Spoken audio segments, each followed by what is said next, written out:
মা টুকি, মা টুকি, এদিকে একটু আয় তো রে মা। আমার রান্নার এখানে যে পানি শেষ হয়ে গেছে, আমাকে একটু পানি দিয়ে যাবি? আমি পানি দিতে পারবো না মা, এখন আমি ছবি আঁকছি। আমাকে বিরক্ত করো না তো একদম। সত্যি তুই দিন দিন বড্ড অবাধ্য হয়ে যাচ্ছিস। কিসের কি একটু মাকে সাহায্য করবি তা না, সারাদিন মায়ের মুখের উপর জবাব থাকেই। টুনি মেয়ের এমন অবাধ্যতায় বকাবকি করতে থাকে। এদিকে টুকি তার মতো করেই কাজ করতে থাকে।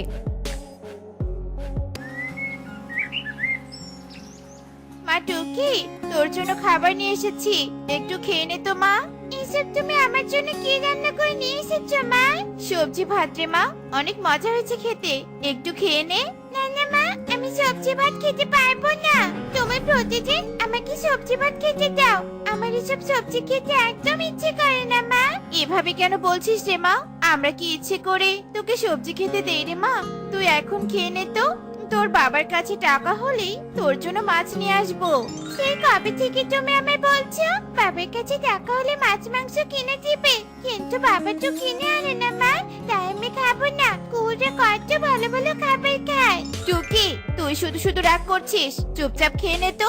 একদম খাবার নিয়ে জেদ করবি না কিন্তু, ওদের সামর্থ্য আছে তাই ওরা খায়। মায়ের এমন ধমক শুনে টুকি আবারও কাঁদতে থাকে আর কাঁদতে কাঁদতে বাড়ি থেকে বের হয়ে যায়।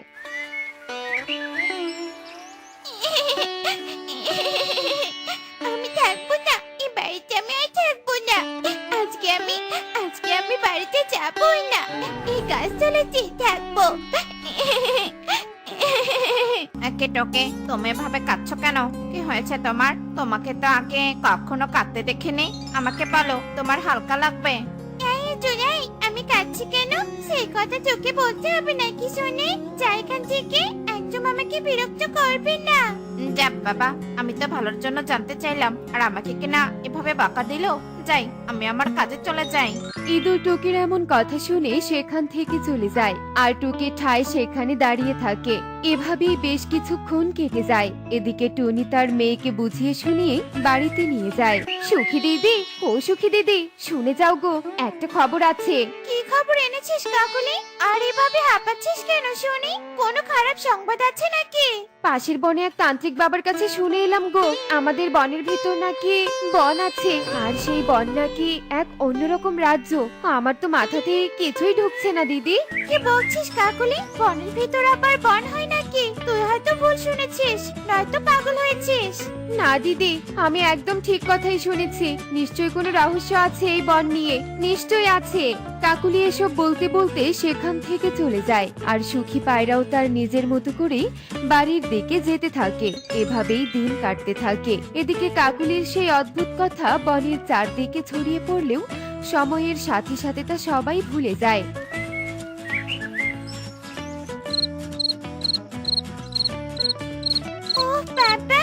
বাবা তো ঘুমিয়েছে, এই সুযোগে আমি কবুতর কাকুর পেয়ারা গাছটা থেকে পেয়ারা পেরে নিয়ে আসি চাই, তাহলে আর কেউ জানতে পারবে না। সবাই যখন ঘুমিয়ে পড়ছিল সেই সুযোগটাকে টুকি কাজে লাগিয়ে বাহিরে বের হয়ে আসে আর টুকি চারদিকে হাঁটতে হাঁটতে সেই নীল হাঁসটিকে দেখতে পায়। ও মা, কি সুন্দর নীল হাঁসটা দেখতে। এতদিন তো আমাদের বনে শুধু সাদা হাঁসকেই দেখেছি, কিন্তু এমন নীল হাঁসকে তো দেখিনি। এই হাঁসকে আমি ধরে নিয়ে যাব। আরে আরে, ওই বজ্জাত ছানাটি আমার দিকে এভাবে চেয়ে আছে কেন? আমাকে কি ধরার পরিকল্পনা করছে নাকি? মনে হয় এখান থেকে আমাকে এক্ষুনি পালিয়ে যেতে হবে। এই, কোথায় পালিয়ে যাচ্ছ? থামো বলছি, থামো, কোথাও যাবে না, আমি তোমাকে ধরেই ছাড়বো। থামো। তুমি আমাকে ধরতে পারবে না পাখি, আমি এক্ষুনি আমার স্থানে চলে যাব। নীল হাঁস ছুটতে থাকে, এদিকে টুকিও হাঁসের পিছু ছুটতে থাকে। নীল হাঁস ছুটতে ছুটতে বনের গভীরে একটা গুহার কাছে চলে আসে। এই যা, এই হাঁসটা এই গুহাতেই থাকে, কিন্তু গুহার দরজা তো বন্ধ হয়ে গেল। আমি বরং কালকে ধরতে চলে আসবো।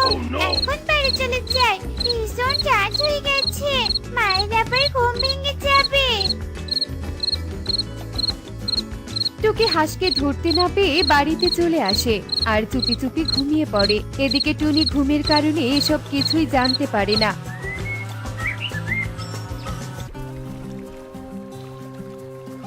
এই যে টুনি, তুই পুকুর পাড়ে পানি নিতে এসেছিস? ভালোই হয়েছে, আমি তোকেই খুঁজছিলাম।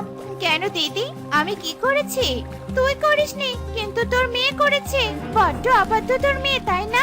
সারাক্ষণ আমার গাছের পেয়ারাগুলো চুরি করতে আসে। তোর মেয়েকে একদম সাবধান থাকতে বলবি কিন্তু। ক্ষমা করে দাও দিদি, ও আর তোমার কাছে যাবে না। আমি ওকে বারণ করে দিব। মেয়েটা যে আমার কোনো কথাই শুনতে চায় না। টনি তার মেয়ের এমন নালিশ শুনে বাড়িতে চলে আসে। কি হয়েছে মা? তুমি আমার দিকে এভাবে তাকিয়ে আছো কেন বলো তো? কেন আবার, তুই জানিস না নাকি? হ্যাঁ, তোর নামে বনের পাখিদের মুখে আর কত নালিশ শুনবো বলতো? তোর বাবা মা গরিব, সেটা কি তুই বুঝিস না নাকি? কত কষ্ট করে তোকে বড় করে তুলছি, এসব কথা শোনার জন্য? ছি, আমি কোনো চুরি করিনি মা, তুমি ছোট ছোট আমাকে বকছো। টুকি মায়ের সমস্ত কথা অস্বীকার করে বাইরে চলে যায় আর হাঁটতে হাঁটতে টুকি সেই নীল হাঁসের গুহায় চলে আসে। আজকে আজ থেকে চলতে পেলে বিক্রি করে অনেক চকলেট খেতে পারবো। যাই দেখি হাঁসটা গুহার ভিতরে আছে কিনা। টুকি নীল হাঁসকে ধরার জন্য গুহার ভেতরে যেতেই সে অন্য এক রাজ্যে চলে যায়। সে রাজ্যে শুধু গাছপালায় ভরপুর ছিল। আমি কোথায় চলে এলাম? এই বনে তো আমি আগে কখনো আসিনি, আমি তো গুহায় ছিলাম। তুমি আমার রাজ্যে এসেছো, সেদিন তোমাকে খুব ধরতে এসেছিলে, কিন্তু আজ তুমি আমার রাজ্যে আমার কোনো ক্ষতি করতে পারবে না। এখানে আমি তোমাকে যা বলবো তোমাকে তাই করতে হবে। যাও, আমার জন্য খাবার রান্না করে নিয়ে এসো। মানে কি হাঁস, আমি রান্না করতে পারি না? তোমাকে রান্না করে দেব কি করে? আর তাছাড়া আমাকে বাড়িতে যেতে দাও, আমি মায়ের কাছে যাব। এখানে যে একবার আসে সে আর ফেরত চায় না। যাও, যা বলছে রান্না করো গিয়ে, নয়তো তোমার বিপদ হবে। নীল হাঁসের কথা শুনে টুকি ভয় পেয়ে যায় আর নীল হাঁসের জন্য রান্না করতে থাকে, কিন্তু রান্না করতে না পাওয়ায় টুকি ভীষণ কাঁদতে থাকে। তোমার কথা ভীষণ মনে পড়ছে মা, তুমি কোথায়? টুকি মায়ের কথা ভেবে ভীষণ কাঁদতে থাকে আর কষ্টে রান্না শেষ করলেও টুকির ভাগ্যে কোনো খাবার জোটে না। টুকি তখন মায়ের সাথে করা খারাপ ব্যবহারগুলো মনে করতে থাকে আর ভীষণ কাঁদতে থাকে। এভাবেই দিন কাটতে থাকে। এদিকে টুনি পুরো বনে মেয়েকে খুঁজে না পেয়ে পাগল প্রায় হয়ে যায়। বলেছিলাম কি নীল হাঁস, অনেকদিন তো এখানে আছি, আমাকে মায়ের কাছে যেতে দাও না। মা নিশ্চয়ই আমার জন্য ভীষণ চিন্তা করছে। না, আমি কোনো কথাই শুনতে চাই না। যাও, আমার জন্য ঝর্ণার মিষ্টি পানি নিয়ে এসো, নয়তো তোমার 3 দিন খাবার বন্ধ। যাচ্ছি, আমি যাচ্ছি।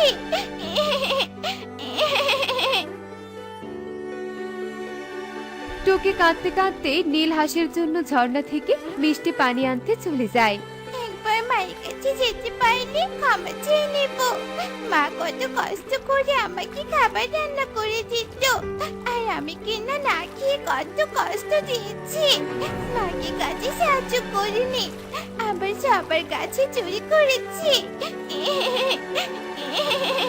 তুমি বুঝি বাড়িতে যেতে চাও? হ্যাঁ, আমি বাড়িতে যেতে চাই। তুমি জানো কোন পথ দিয়ে যেতে হবে?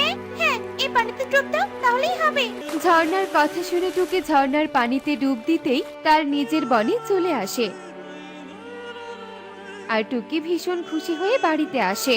এই তো আমার মেয়ে টুকি। মা টুকি, তুই এতদিন কোথায় ছিলি মা? তোকে কত খুঁজেছি তুই জানিস। টুকি তার মাকে সবটা খুলে বলে কাঁদতে থাকে। তুমি আমাকে ক্ষমা করে দাও মা।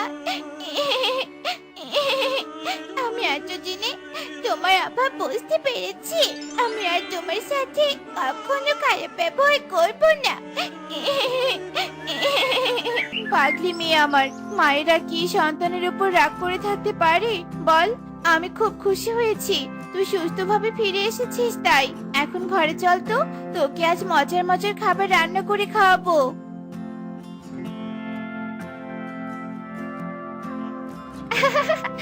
এসব অবাধ্য ছানাদের বোঝানোর জন্য যে আমার এমন রূপ নেয়া। নীল হাঁস পরিরূপে ফিরে এসে ভীষণ হাসতে থাকে। এরপর থেকে টুকি আর কখনো মায়ের বিরুদ্ধে যায়নি। এমনই সব মজার মজার শিক্ষণীয় টুনি পাখির গল্প দেখতে আমাদের সাথেই থেকো। আর গল্পটি কেমন হয়েছে তা কমেন্টসে জানাতে ভুলো না কিন্তু। Bye bye. খেজুরের রস নেবেন গো, খেজুরের রস। মাত্র গাছ থেকে পেরে নিয়ে এলাম। নিয়ে যান খেজুরের রস নিয়ে যান। কি গো কাকুলি দিদি, তুমিও বের হয়েছো রস বিক্রি করতে?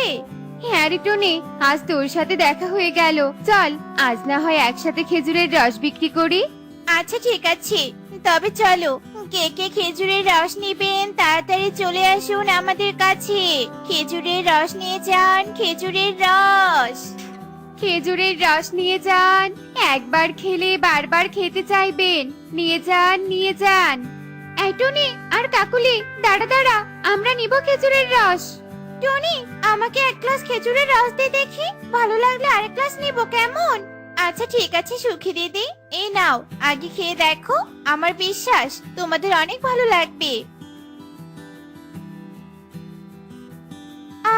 কি সুস্বাদু রস! সত্যি রে টনি, রস খেয়ে একদম মন জুড়িয়ে গেল। দে দে, আমাকে এক গ্লাস রস দে তো। কাকুলি, তুই দে দেখি এক গ্লাস রস। এই নাও টিয়ে দিদি, খাও। তো সে কাকুলি, তুই কবেকার রস আমাকে খাওয়ালি, একদম বাজে খেতে। থু। এই রে, রসগুলোর গন্ধ উঠে গেছে। কাল বিক্রি করতে পাইনি বলে আজ বিক্রি করতে চাইলাম, এখন কি হবে? কি বলছো কি টিয়ে দিদি? আমি তো আজই গাছ থেকে রস পেরে নিয়ে এলাম। তোমার হয়তো কোথাও ভুল হচ্ছে। টিয়ে, তুই এক কাজ কর, টুনির কাছ থেকে রস নে। টুনি যেগুলো রস নিয়ে এসেছে অনেক মজার। তাই করতে হবে। টুনি, দে দে, এক গ্লাস রস দে। এই টুনিটা সব সময় সবার কাছে ভালো হয়ে যায়। টুনির কারণে আমি রস বিক্রিতে লাভ করতে পারি না। এরপর টুনি সবাইকে খেজুরের রস দেয়, আর সবাই মজা করে রস খেয়ে টুনির অনেক প্রশংসাও করতে থাকে। কাকুলির কাছ থেকে কেউ রস না নেওয়ায় কাকুলি হিংসায় ফুলতে থাকে। বনের অনেকেই টুনির কাছ থেকে রস নিয়ে সেখান থেকে চলে যায়। টুনিরা আবারও রস বিক্রি করার জন্য বনে বনে ঘুরতে থাকে। বাহ, অনেক সুন্দর খাবারের গন্ধ। কাকুলি দিদি, তুমি কি খাবারের গন্ধ পাচ্ছো? হ্যাঁ রে টুনি, আমিও পাচ্ছি। খুব খেতে পেয়েছে রে। চল না, গিয়ে ওই বাড়ির মালিকের কাছে কিছু খাবার চেয়ে নেই। অন্যের বাড়িতে এভাবে খাবার চাওয়াটা কি ঠিক হবে কাকুলি দিদি? কি হয়েছে?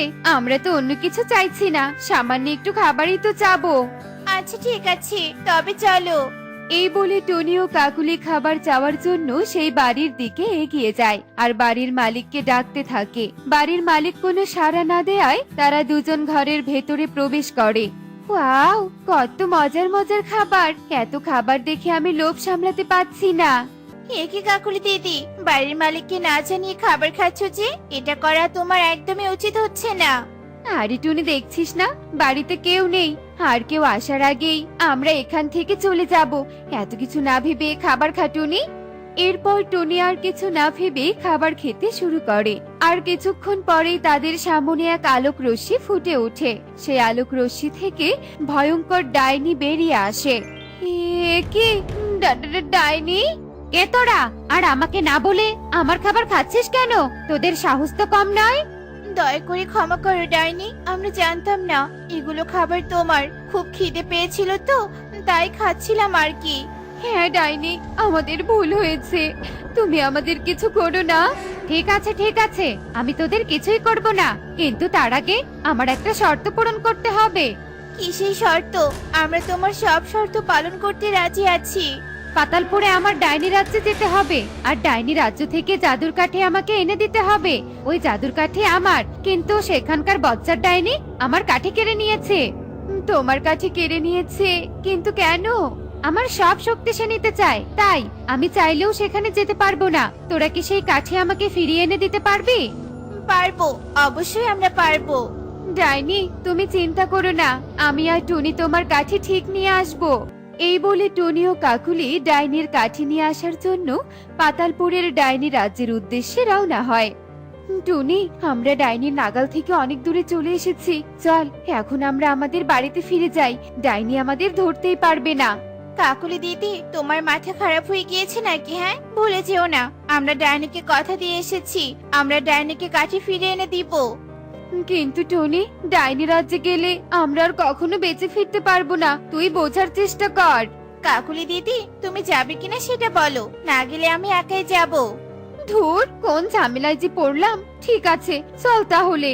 এরপর টুনি ও কাকুলি আবারও ডাইনি রাজ্যের দিকে যেতে থাকে আর এক পর্যায়ে তারা তাদের গন্তব্যে পৌঁছে যায়। আমি হচ্ছে সর্বশক্তিমান। পৃথিবীতে আমার থেকে আর কেউ শক্তিশালী নেই। আমি চাইলেই পুরো পৃথিবী ধ্বংস করে দিতে পারি, কিন্তু তা আমি করব না। ধীরে ধীরে সবকিছু আমার করে নিব, তখন সবাই আমার হাতের পুতুল হয়ে থাকবে। টুনি, দেখলি তো ওই ডাইনি এসব কি বলছে? আমার খুব ভয় করছে। আমি বাইরে গেলাম, তুই যা করার করে নে। আরে আরে কাকুলি দিদি, আমার কথাটা তো শোনো। কাকুলি দিদি আমাকে রেখে চলে গেল। আচ্ছা ঠিক আছে, যা করার আমাকে একাই করতে হবে। ডাইনিও বাইরে চলে গিয়েছে, এটাই বড় সুযোগ কাঠিটা নেয়ার। যেই বলা সেই কাজ। টুনি আর এক মুহূর্ত দেরি না করে জাদুর কাঠি হাতে নিয়ে নেয় আর রাজ্য থেকে বের হতে থাকে। এই পাখি, আয়, তুই এখানে কি করছিস? তোর সাহস তো কম নয়, আমার রাজ্যে এসেছিস। না মানে আমার রাজ্যে কেউ এলে আর বেঁচে ফিরতে পারে না, আর তুইও বেঁচে ফিরতে পারবি না। এই রে, ডাইনি তো এখন আমাকে মেরে ফেলবে। কেন যে টুনির সাথে ছিলাম না। না না ডাইনি, তুমি আমাকে মেরো না। এরপর ডাইনি কাকুলিকে মেরে ফেলার জন্য তার জাদু শক্তি দিয়ে কাকুলিকে হাওয়ায় ভেসে তোলে। অন্যদিকে টুনি জাদুর কাঠি নিয়ে বাহিরে চলে আসে। এ কি, ডাইনি কাকুলি দিদিকে ধরে ফেলেছে। এক্ষুনি কাকুলি দিদিকে বাঁচাতে হবে। এই বলে টনি তার হাতের জাদু কাঠি দিয়ে জাদু করে কাকুলিকে বাঁচিয়ে নেয় আর কোনো রকম জীবন বাঁচিয়ে সেখান থেকে ফিরে আসে। ডাইনি, এই নাও তোমার জাদুর কাঠি। আমরা নিয়ে আসতে সার্থক হয়েছি। আমি যে তোদেরকে কি বলে ধন্যবাদ দিব?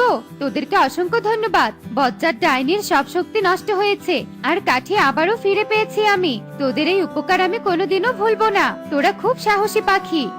ডাইনি, আমাদের তো কাজ শেষ, এবার তবে আমরা আসি। দাঁড়া, তোদের এত তাড়া কেন? এই নে, এটা হচ্ছে তরমুজ বাড়ি। আমি খুশি হয়ে তোদেরকে এটা উপহার দিলাম।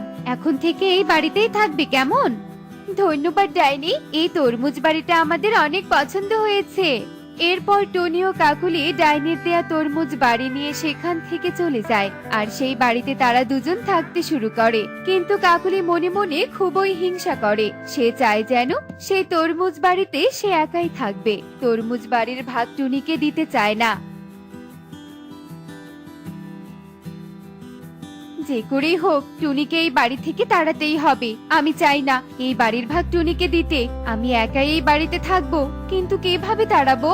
এসব বলে কাকুলি ভাবতে থাকে আর শয়তানি বুদ্ধি আটতে থাকে। আর এভাবেই দেখতে দেখতে সেই দিন কেটে যায়।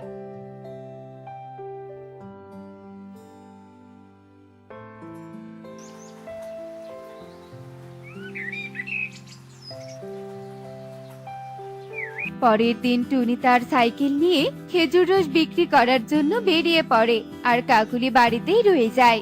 টুনি কাজের জন্য বেরিয়ে গেছে, কাজ শেষ হলে আর এই বাড়িতে ফিরতে পারবে না। এই আমি দরজা বন্ধ করে দিলাম। সারা জীবনের জন্য এই বাড়ির দরজা টুনির জন্য বন্ধ। এভাবেই কাকুলি খুশিতে হাসতে থাকে। অন্যদিকে টুনির খেজুরের রস বিক্রি করা শেষ হলে তারা বাসায় ফিরে আসে। এসেই দেখতে পায় ঘরের দরজা বন্ধ। তাই কাকুলিকে ডাকতে থাকে। কাকুলি দিদি, ও কাকুলি দিদি, দরজাটা খোলো, আমি চলে এসেছি। কি হলো, কাকুলি দিদি দরজা খুলছে না কেন? দরজা একবার ঠক ঠক করে দেখি তো।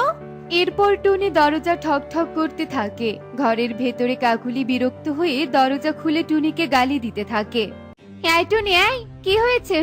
এভাবে কেন চিৎকার করছিস শুনি? আমি ঘরের ভিতরে যাব বলেই তো তোমাকে ডাকছি কাকুলি দিদি। ঘরের ভেতরে আসবি মানে? কার ঘরের ভেতরে তুই আসবি? এটা আমার বাড়ি, তুই ঝামেলা না করে এখান থেকে চলে যা। কাকুলি দিদি, তুমি এসব কি বলছো? ডাইনি এবারে আমাদের দুজনকে দিয়েছে, তাই আমরা দুজনেই থাকবো। আমি এই ঘরের ভাগ তোকে দিতে পারবো না। ভালোই ভালোই বলছি, এখান থেকে চলে যা, নয়তো আমি তোকে ঘাড় ধাক্কা দিয়ে বের করে দিব। কাকুলি দিদি, তুমি খুব অন্যায় করছো। এর পরিণতি কিন্তু অনেক খারাপ হবে, এই আমি বলে দিলাম। এই যা তো যা, কি খারাপ হবে দেখা যাবে, তোকেও সব ভাবতে হবে না। এই বলে কাকুলি টুনির মুখের উপর দরজা বন্ধ করে দেয় আর টুনি কিছু না ভেবেই ডাইনির কাছে চলে আসে। এসেই টুনি ডাইনিকে সব কথা খুলে বলে। এসব শুনে ডাইনি ভীষণ রেগে যায়। কাকুলির এত বড় সাহস, তোকে ঘরের ভেতরে ঢুকতে দিচ্ছে না? ওই ঘর আমি তোদের দুজনকে দিয়েছিলাম। দাঁড়া, কাকুলিকে দেখাচ্ছি মজা। টুনি, আমাকে সেখানে নিয়ে চল তো। আচ্ছা ঠিক আছে ডাইনি, আসো আমার সাথে। এরপর টুনি ডাইনিকে নিয়ে কাকুলির কাছে চলে আসে। কাকুলি ডাইনিকে দেখে ভয়ে থরথর করে কাঁপতে থাকে। ডাইনি, তুমি এখানে? বদমাইশ কাকুলি, আমার দেয়া ঘর তুই একা নিতে চেয়েছিস? এই আশা তোর কখনোই পূরণ হবে না। দয়া করো ডাইনি, দয়া করে তুমি আমাকে ক্ষমা করে দাও। আমি অনেক অনেক অন্যায় করে ফেলেছি, তাই আমি আমার ভুল স্বীকার করে নিলাম। ক্ষমা করে দাও আমাকে। না না, তোর কোনো ক্ষমা নেই। অন্যায় করেছিস, অন্যায়ের শাস্তি তোকে পেতেই হবে। এ কি, আমি কিছু দেখতে পাচ্ছি না কেন? তবে কি আমি অন্ধ হয়ে গেলাম? হ্যাঁ, তুই সারা জীবনের জন্য অন্ধ হয়ে থাকবি। টুনি, তুই এখন থেকেই তরমুজ বাড়িতে থাকবি। এখন আমি আসি রে। ডাইনি কাকুলিকে শাস্তি দিয়ে সেখান থেকে চলে যায়, আর কাকুলি অন্ধ হয়ে বাকিটা জীবন কাটিয়ে দেয়। অন্যদিকে টুনি খুশিতেই সেই তরমুজ বাড়িতে থাকতে শুরু করে। দেখলে তো বন্ধুরা, হিংসা কখনোই সুখ আনে না, তাই অন্যের জিনিস দেখে হিংসা করা উচিত নয়।